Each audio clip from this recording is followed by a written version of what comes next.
But realizing, as we'll see in chapter 7, that people who have control over their time tend to be happier in life in a broad and common enough observation that you can do something with it. My favorite historian, Frederick Lewis Allen, spent his career depicting the life of the average median American, how they lived, how they changed, what they did for work, what they ate for dinner, etc.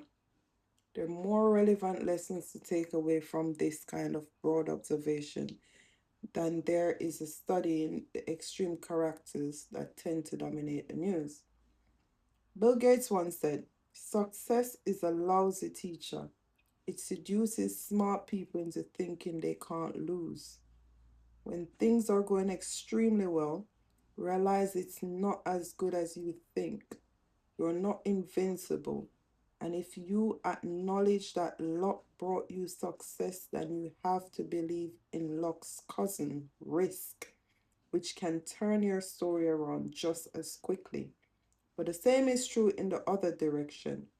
Failure can be a lousy teacher because it seduces smart people into thinking their decisions were terrible when sometimes they just reflect the unforgivable realities of risk. The trick when dealing with failure is arranging your financial life in a way that a bad investment here and a missed financial goal there won't wipe you out so you can keep playing until the odds fall in your favor. But more important is that as much as we recognize the role of luck in success, the role of risk means we should forgive ourselves and leave room for understanding when judging failures. Nothing is as good or as bad as it seems. Now let's look at the story of two men who push their luck. And that concludes chapter 2, which was luck and risk. And to come, we have chapter 3, which is never enough, when rich people do crazy things. That's next to come.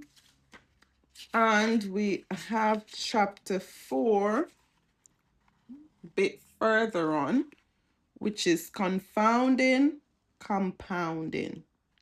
$81.5 billion of Warren Buffett's $84.5 billion net worth came after his 65th